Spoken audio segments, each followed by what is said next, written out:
O deserto pairava silencioso, mas dentro do palácio mais poderoso da terra havia um homem que acreditava ser um Deus vivo, o faraó do Egito.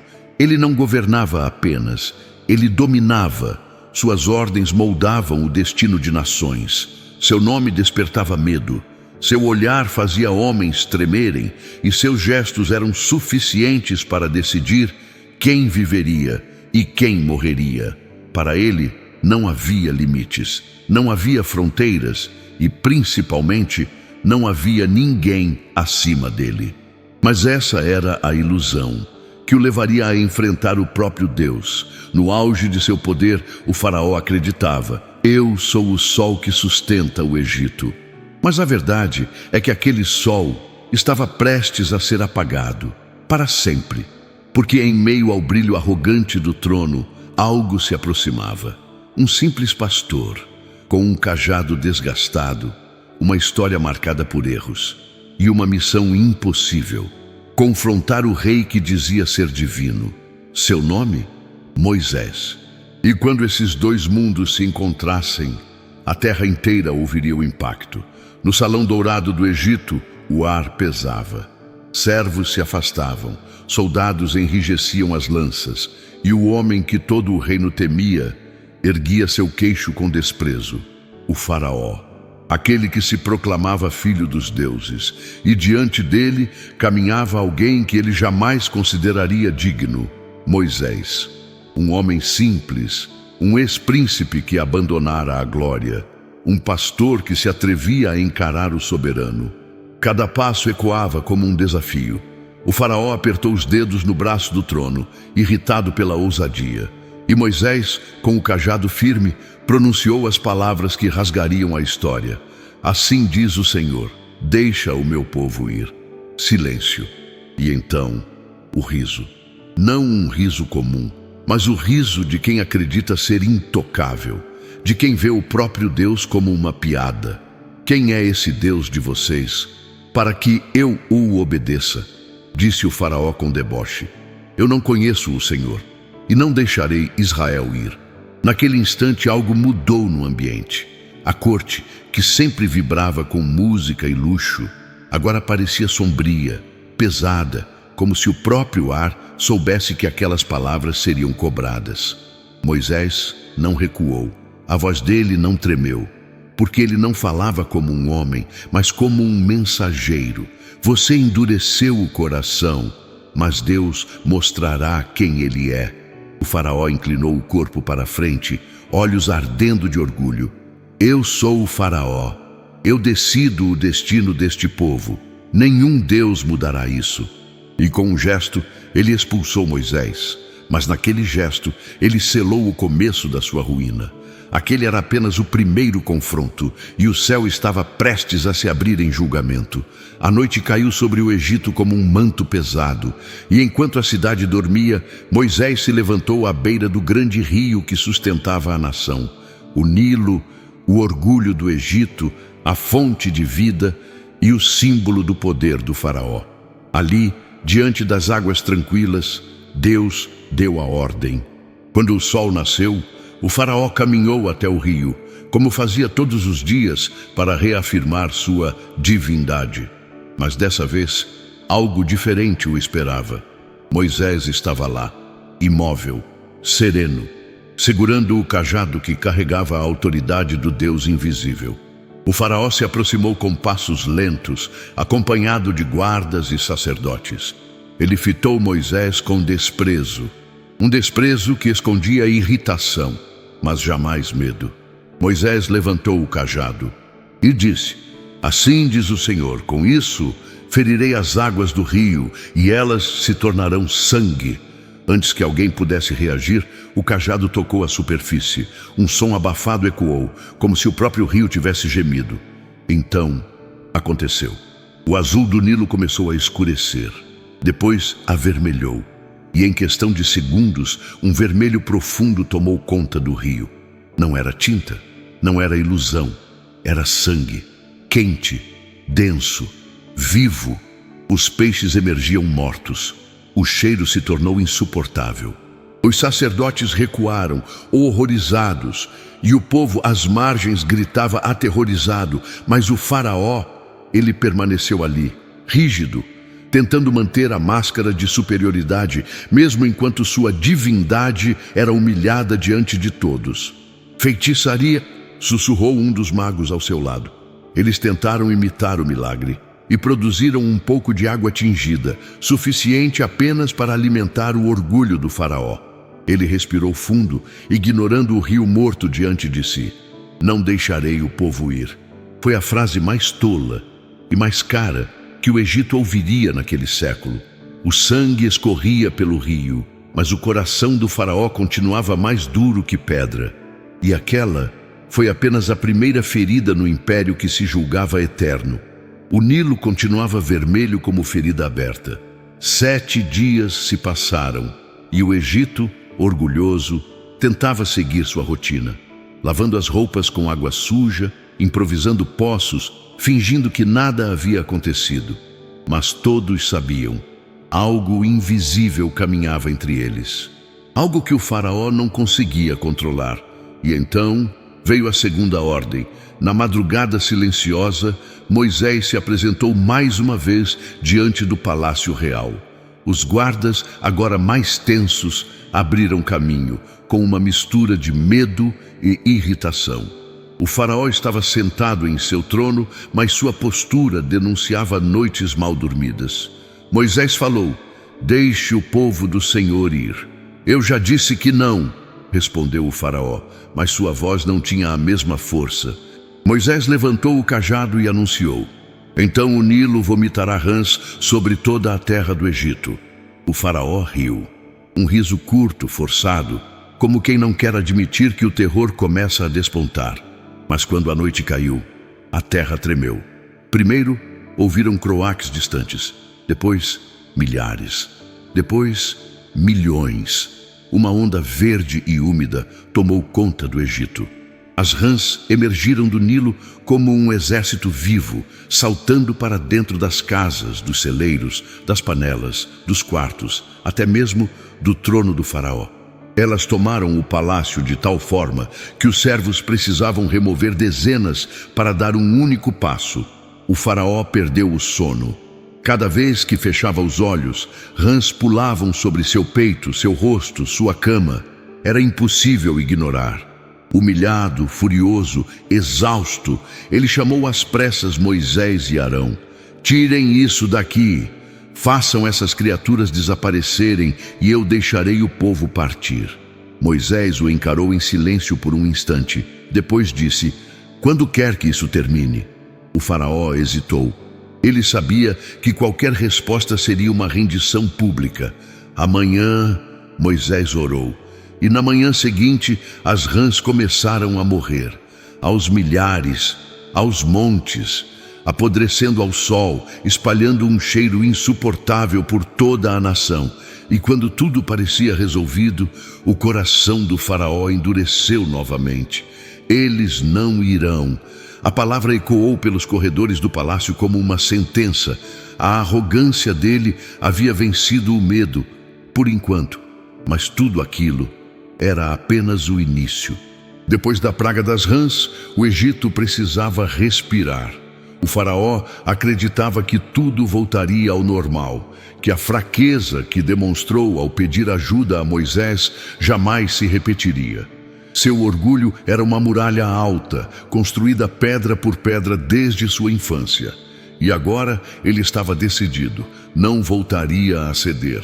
Mas Deus não estava interessado na vaidade de um homem. Naquele amanhecer pesado, Moisés recebeu nova ordem.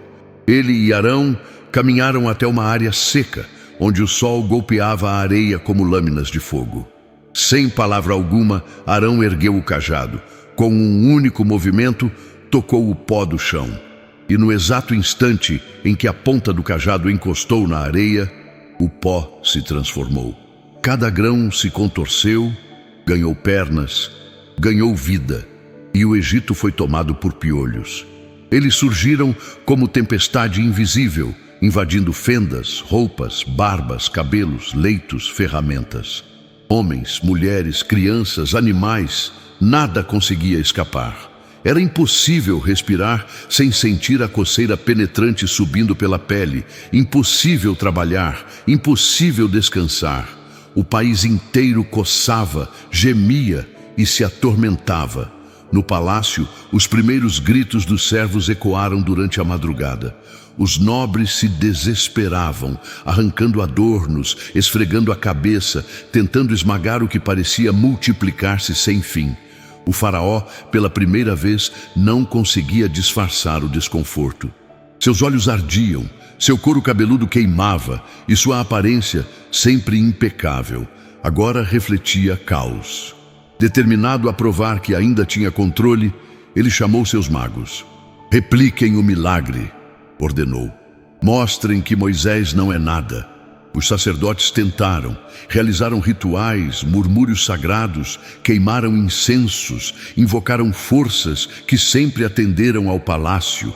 Mas dessa vez, nada, nenhuma resposta, nenhuma transformação, nenhum sinal.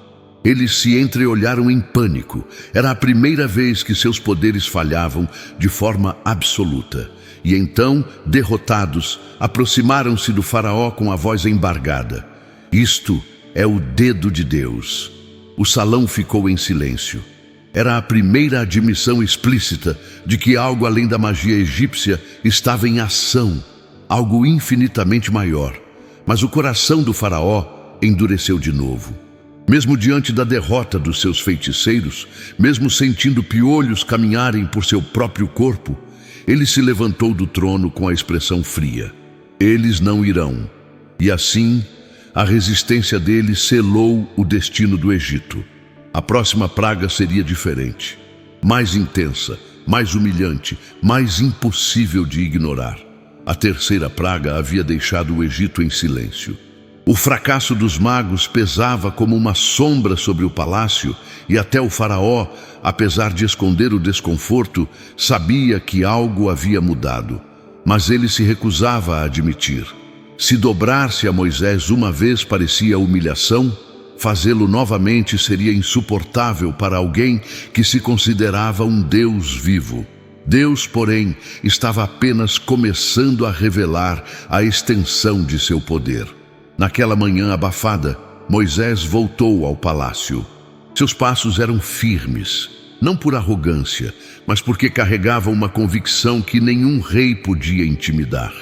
Quando sua voz ecoou no salão, o aviso foi claro: "Se não deixares o meu povo ir, enviarei enxames de moscas sobre ti, sobre teu povo e tuas casas." Os conselheiros do faraó murmuraram. Moscas eram sinal de impureza, de caos, de morte. Mas, para o rei, tudo aquilo não passava de ameaça vazia. Então Deus fez algo novo. Ao final daquela tarde, uma brisa quente soprou sobre o Egito e alguns quilômetros ao norte, sobre a terra de Gósen, onde viviam os hebreus, nenhuma folha sequer se moveu. Quando o vento mudou, ele trouxe com ele um som estranho, um zumbido crescente, um rugido de asas incontáveis. Em segundos, o ar do Egito ficou negro, moscas, milhões, bilhões, enxames densos como nuvens de tempestade. Elas invadiram casas, templos, quartéis, câmaras privadas, cozinhas, celeiros, encheram olhos, narizes, bocas, assentaram-se sobre alimentos, sobre imagens dos deuses, sobre o próprio trono. O Egito inteiro se tornou insuportável. Mas Gósen, a poucos quilômetros, permaneceu intocado, e essa separação foi o golpe mais duro. Pela primeira vez, Deus não apenas feriu a terra do faraó, ele protegeu seu povo, criando uma linha visível entre quem lhe pertencia e quem o desafiava. A notícia espalhou-se rapidamente: as moscas não chegam em Gósen, os hebreus estão livres. O Deus deles está decidindo quem sofre e quem não sofre. A pressão sobre o faraó cresceu. Conselheiros suavam, sacerdotes imploravam. A nobreza perdia o controle, pois não conseguia sequer respirar sem sentir moscas cobrindo o rosto. Finalmente, irritado e derrotado pelo caos, o faraó chamou Moisés para uma negociação. Vão, façam seus rituais aqui, no Egito. Moisés recusou. O sacrifício seria abominável aos egípcios, não poderia ser feito ali. O faraó cedeu um pouco mais. Então vão, mas não vão muito longe. A resposta de Moisés foi simples: assim faremos. E quando orou, as moscas desapareceram como se nunca tivessem existido. O Egito respirou. O povo agradeceu. E por um instante pareceu que tudo se resolveria. Mas o coração do faraó voltou a endurecer. Ele revogou sua palavra, revogou sua promessa, revogou qualquer sinal de humildade. A guerra entre sua vontade e o Deus de Israel estava longe de acabar. O Egito havia acabado de respirar após o pesadelo das moscas, mas a paz que sentiam era apenas uma pausa, não uma vitória. O faraó havia prometido libertar o povo. Tinha visto a terra inteira desmoronar, enquanto Gósen permanecia intocada. Tinha experimentado a derrota diante de Moisés. Mas, quando o silêncio voltou, o orgulho soprou novamente dentro dele. E, como sempre, ele escolheu desafiar o Eterno. Naquela manhã, Moisés e Arão retornaram ao palácio. Não havia gritos, não havia ameaças, apenas um aviso firme: se não deixares o povo ir, a mão do Senhor ferirá teu gado, cavalos, camelos, ovelhas, bois e jumentos, mas nada acontecerá ao rebanho de Israel.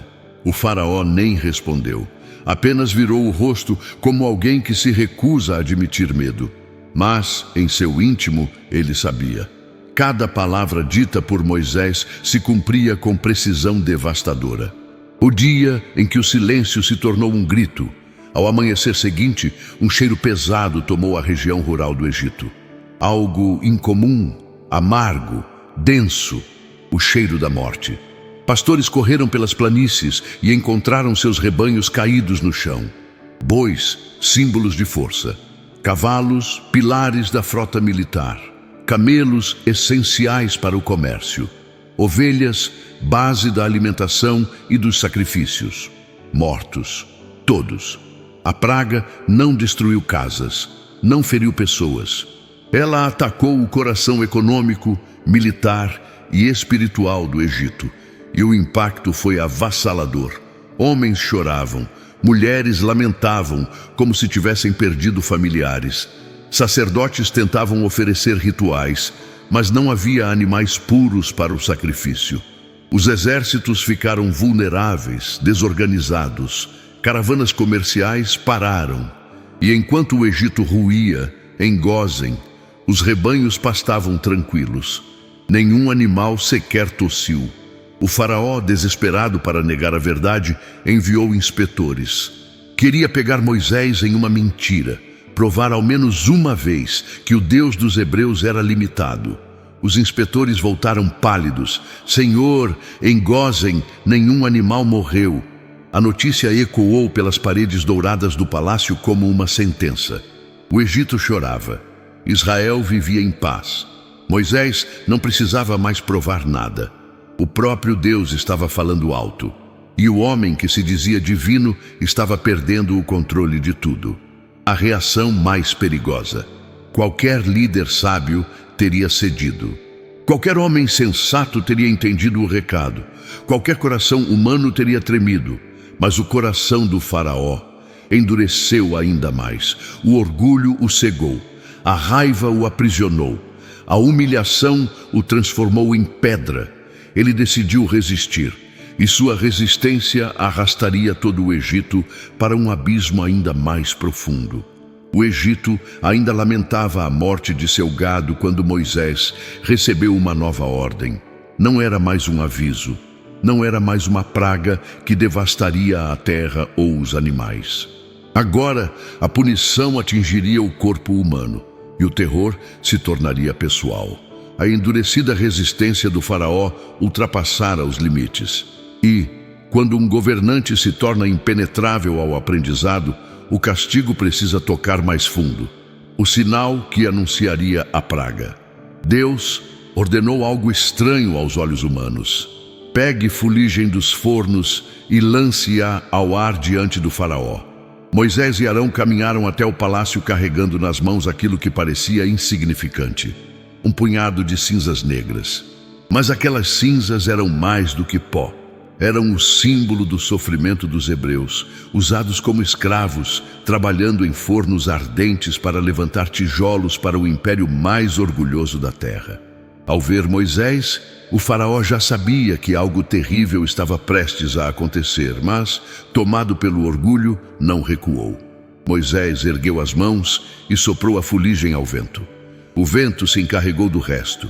Quando a dor se tornou inevitável, a fuligem se espalhou como se tivesse vida própria. E onde quer que pousasse, algo surgia, úlceras, feridas inflamadas, cobrindo pessoas e animais. Nenhuma máscara, nenhum ritual, nenhum medicamento egípcio conseguia aliviar a dor. Homens caíram de joelhos, mulheres gritavam, crianças choravam aterrorizadas. Os sacerdotes e feiticeiros, antes orgulhosos, agora estavam incapacitados. A Bíblia diz que nem eles puderam ficar diante de Moisés, tamanha era a dor que sentiam. Era como se o próprio Egito estivesse sendo consumido por dentro. Não havia distinção entre ricos e pobres, entre nobres e escravos, entre soldados e servos. Todos sofreram, todos, menos os hebreus. Em Gósen, a paz continuava intacta. A pele deles permanecia limpa, saudável, protegida. A diferença entre estar com Deus e enfrentá-lo nunca foi tão evidente. O faraó em ruínas, porém ainda desafiador. Aquela praga abalou o trono egípcio. O faraó viu seus mais leais conselheiros, seus guerreiros, seus magos, todos caindo no chão, gritando, incapazes de se levantar. Era a primeira vez que ele experimentava de verdade o medo, mas mesmo assim, ele não cedeu. O orgulho, mais cruel do que qualquer praga, envenenava suas decisões. Ele preferia ver seu povo sofrer do que admitir que aquele que o confrontava era maior. E esse orgulho o conduziria ao desastre que viria a seguir. O Egito ainda gemia com as úlceras quando Moisés recebeu outra mensagem divina. Uma que não apenas feriria, mas rasgaria o céu sobre a nação mais orgulhosa da terra. A voz de Deus ecoou com severidade. Estenderei minha mão e enviarei granizo como nunca houve desde que o Egito se tornou nação. O aviso foi claro. O faraó foi confrontado mais uma vez com uma chance de evitar o desastre, mas seus olhos continuavam duros como pedra, e o Egito pagaria o preço por sua teimosia. O aviso que dividiu o Egito, Moisés anunciou: quem tem temor, recolha homens e animais para um lugar seguro. Quem ignorar a palavra do Senhor, sofrerá. Pela primeira vez, alguns oficiais egípcios tremeram. Eles tinham visto sangue, rãs, piolhos, moscas, pestes, doenças, e agora percebiam. Não era coincidência, não era magia. Era Deus. Alguns correram, desesperados, recolhendo servos e gado. Outros zombaram, confiando no rei que já não conseguia proteger nem a própria pele. E então Moisés ergueu seu cajado. O céu começou a escurecer, não como chuva, mas como julgamento. Nuvens negras se formaram com uma velocidade impossível. Relâmpagos rasgavam o firmamento como espadas de fogo. O vento parecia enlouquecer e, de repente, caiu. O granizo que escreveu o nome de Deus no céu não era gelo comum. Eram blocos enormes, brilhantes, misturados com chamas, fogo e gelo juntos, como se as leis da natureza tivessem sido suspensas. As pedras destruíam tudo o que tocavam. Árvores explodiam ao serem atingidas. Tetos desabavam. Animais morriam instantaneamente. Os gritos ecoavam por todo o Egito. Os campos foram esmagados. Linho e cevada destruídos. Soldados correram tentando se proteger, mas o céu parecia persegui-los. Era o julgamento mais espetacular já visto. E naquele caos absoluto, algo chamava a atenção. Em Gósen havia silêncio, nenhum granizo, nenhum raio, nenhum dano. Era impossível negar. O faraó finalmente quebra, mas não por muito tempo. Cercado pelo som mortal do céu despedaçado, o faraó desmoronou. Mandou chamar Moisés às pressas. Quando Moisés chegou, viu algo inédito. O rei estava trêmulo. Pequei desta vez. O Senhor é justo. Eu e meu povo somos culpados. Peça ao seu Deus que pare isso. Foi a primeira confissão verdadeira desde o início das pragas. Moisés saiu, estendeu as mãos e o céu se abriu. O silêncio caiu de repente, deixando o Egito imóvel, destruído. Mas quando o faraó viu a paz retornar, seu coração endureceu novamente. O homem que desafiava o céu voltava a erguer a cabeça, cego pelo próprio orgulho. E o que viria a seguir seria ainda pior. A luz do granizo ainda não havia se apagado quando um novo silêncio tomou o Egito. Um silêncio estranho, pesado, como se a própria natureza estivesse esperando algo terrível acontecer. O faraó, ainda ferido pelo que vira cair do céu, tentava reorganizar seu reino destruído. Árvores quebradas, campos arrasados, animais mortos. O Egito, antes tão fértil, parecia um campo de guerra. Mas a pior parte ainda estava por vir. O céu começou a escurecer novamente, não por nuvens, não por poeira, mas por algo vivo.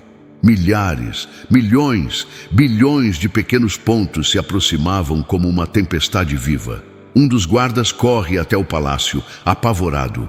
Meu senhor, o céu está vivo! O faraó sobe até a varanda do palácio. Seus olhos se arregalam. A praga anterior havia destruído o Egito, mas agora a destruição vinha em movimento, descendo do céu como flechas. Era um exército de gafanhotos. Moisés retorna ao palácio firme, sereno, guiado pela mesma autoridade invisível que aterrorizava os poderosos. Ele encara o faraó e declara: se não deixares o povo ir, amanhã enviarei gafanhotos que cobrirão a face da terra. Eles comerão o que restou das árvores, aquilo que o granizo poupou. Os conselheiros do faraó, agora desesperados, caem de joelhos. Majestade, o Egito já está destruído. Deixe esses homens irem antes que nada mais reste. Pela primeira vez, o faraó hesita. O medo toma forma em seu olhar. Ele manda chamar Moisés outra vez. Vão, mas apenas os homens, as mulheres e as crianças ficam. Moisés o encara com firmeza. Iremos todos, não deixaremos ninguém para trás. E assim, o faraó volta a endurecer o coração. Na manhã seguinte, o vento leste começou a soprar. Um vento quente, pesado, cheio de presságios. E então, eles chegaram.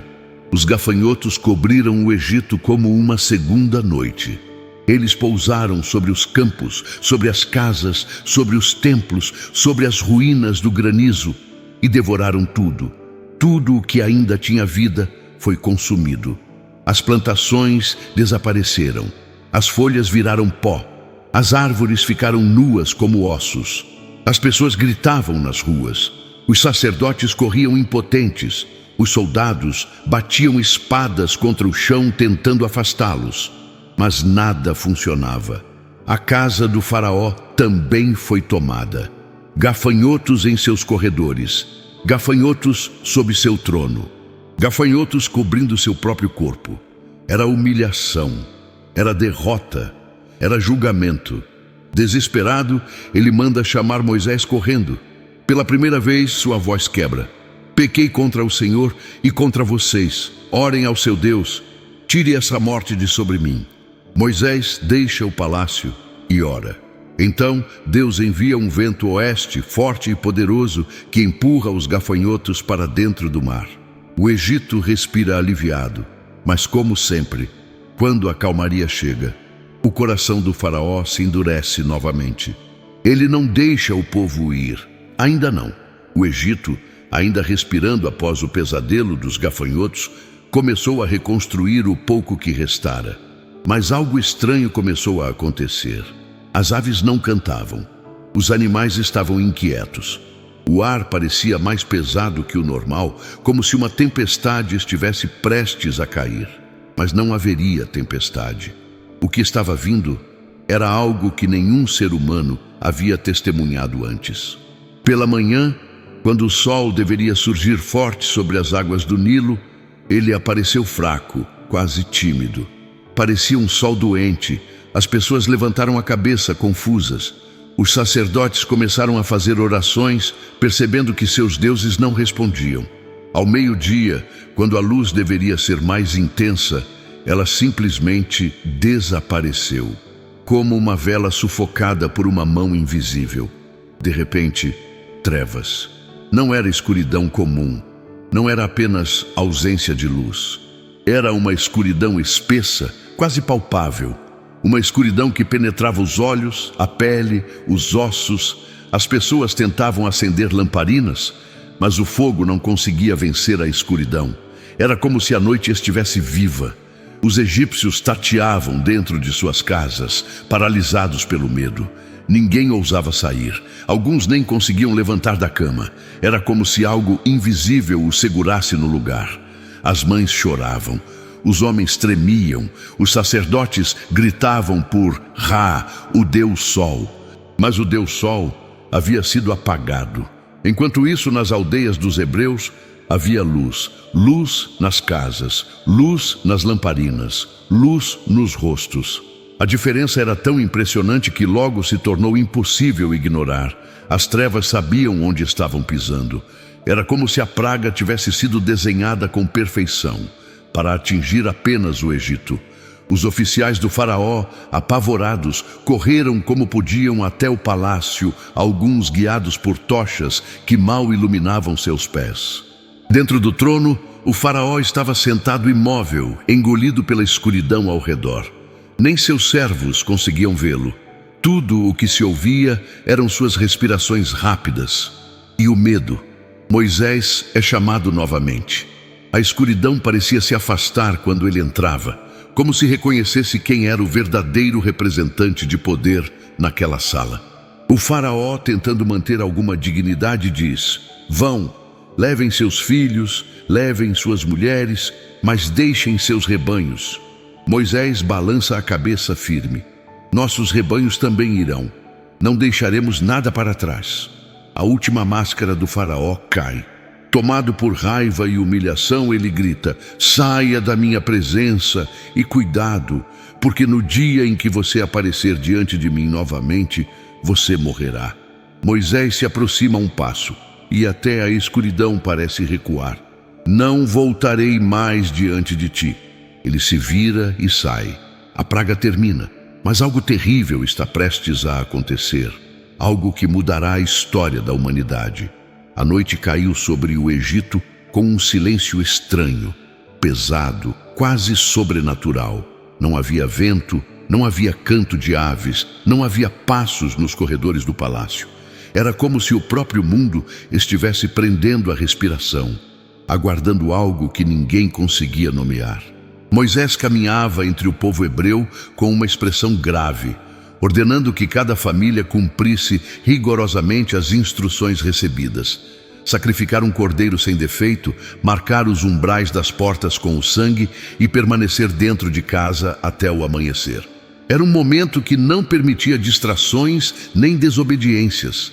Do outro lado, no palácio, o faraó mantinha sua postura arrogante, convencido de que nada poderia romper sua autoridade. Mas havia algo diferente em seu olhar naquela noite. Pela primeira vez, ele parecia inquieto, como se uma mão invisível estivesse apertando seu peito. Ele tentava esconder o medo, mas até seus servos percebiam que algo terrível se aproximava. A meia-noite chegou como uma lâmina cortante. Um silêncio absoluto tomou conta do reino, seguido por um ar frio que deslizou por entre as portas e pelas janelas, como se a própria morte estivesse caminhando pelas ruas de pedra. E então começou. Um grito rasgado que ecoou de dentro de uma casa egípcia. Depois outro, e outro. Em poucos minutos, o Egito inteiro parecia chorar ao mesmo tempo. Um lamento profundo, desesperado, que percorria cada viela, cada palácio, cada campo. Era o som da perda, o som da justiça divina se cumprindo. O anjo da morte atravessava o país, deixando para trás o corpo dos primogênitos, filhos de servos, filhos de camponeses, filhos de oficiais, até mesmo príncipes. Nenhuma casa egípcia foi poupada. E no meio dessa noite de dor, o palácio foi tomado por um grito que fez até as paredes estremecerem. O grito do próprio faraó ao encontrar seu primogênito sem vida. Aquele que seria o futuro rei do Egito, considerado um Deus vivo, agora jazia imóvel nos braços de seu pai. Pela primeira vez, Faraó caiu de joelhos, não por devoção, mas por derrota. Ele finalmente entendeu que estava lutando contra um poder que nem seus deuses, nem sua magia, nem seus exércitos poderiam deter. Enquanto isso, entre os hebreus, reinava um silêncio reverente dentro de cada casa marcada pelo sangue. Eles ouviam o lamento do Egito, mas sabiam que a mão de Deus os havia protegido.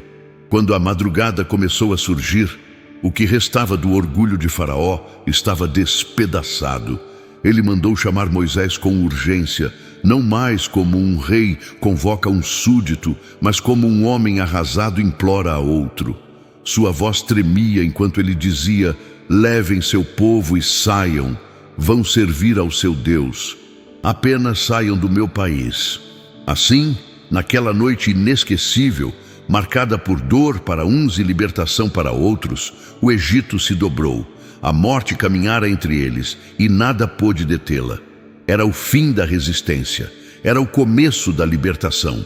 Quando o povo hebreu começou a deixar o Egito, ainda sob a escuridão da madrugada, havia um misto de pressa e reverência em cada passo. Famílias inteiras caminhavam em silêncio, carregando seus poucos pertences, mas com uma esperança que parecia explodir dentro do peito. A liberdade era real. Depois de séculos de escravidão, as correntes finalmente haviam se quebrado. O Egito, antes soberbo, agora observava das janelas com medo, dor e espanto. Muitos egípcios entregavam ouro, prata e tecidos finos aos hebreus, implorando para que partissem antes que outra calamidade recaísse sobre o país. Era como se toda a nação estivesse suplicando pelo fim daquele pesadelo. E assim, conduzidos por Moisés, o povo marchou rumo ao desconhecido, guiado por uma coluna de nuvem durante o dia e uma coluna de fogo durante a noite, sinais visíveis de que Deus mesmo caminhava com eles. Porém, o palácio real não permanecia em silêncio. Depois de horas mergulhado em luto, o faraó se levantou, tomado por uma mistura de fúria e humilhação. Sua dor não havia se transformado em arrependimento, mas em ódio. Ele olhou para seu grande império, agora destruído por pragas, e culpou apenas uma pessoa, Moisés, e por consequência, o Deus que Moisés servia. Movido por um orgulho ferido que nem a morte do próprio filho havia sido capaz de destruir, Faraó ordenou que seus melhores guerreiros fossem reunidos. As carruagens foram preparadas às pressas. Os cavalos mais fortes foram colocados na linha de frente e os capitães receberam ordens diretas: perseguir, capturar, destruir. A marcha do exército egípcio ecoava como trovões sobre a terra. Mesmo abatido, o império ainda possuía o exército mais temido do mundo. Quando os hebreus viram a poeira no horizonte e ouviram o rugido das carruagens, o pânico se espalhou pelo povo.